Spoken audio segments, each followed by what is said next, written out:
নগরের মাঝে থেকেও প্রকৃতির কোলে লালিত চিরায়ত বাংলার অপরূপ লাবণ্যতায় পূর্ণ একটি গ্রাম নেকিপাড়া।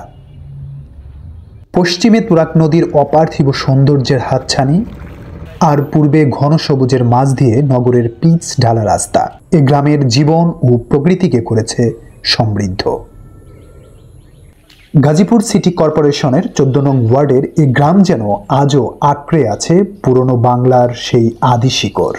চোখ মেললেই যে শিকড়ের নির্যাস ধরা দেয় ভালো লাগার প্রশান্তি হয়ে।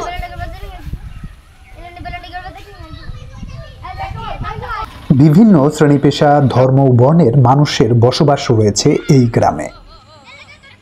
এই গ্রামে রয়েছে একাধিক মসজিদ, মাদ্রাসা, ঈদগাহ মাঠ এবং পিসিবি কর্তৃক পরিচালিত ইংলিশ ভার্সনের শিক্ষা প্রতিষ্ঠান।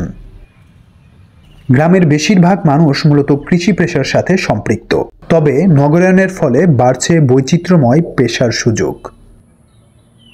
নিরিবিলি ও মনোরম এই গ্রামের পথ ধরে হাঁটলে দেখা মিলবে সারি সারি ফল গাছ ও সবজির প্রাচুর্য, যা বিরহে পোড়া মনকেও আন্দোলিত করবে অনাবিল আনন্দে।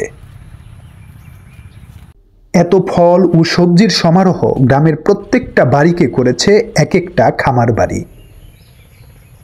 টাটকা সবজির সাথে নদীর ফ্রেশ মাছ ধরার সুযোগ, গ্রামীণ জীবনাচরণের চিরায়ত ঐতিহ্যগুলো যেন প্রদর্শিত হচ্ছে এই নেকিপাড়া গ্রামে।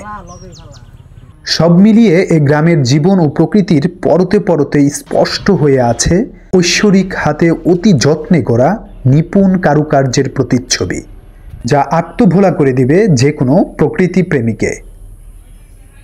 অপু দেওয়ান, নেকিপাড়া, গাজীপুর।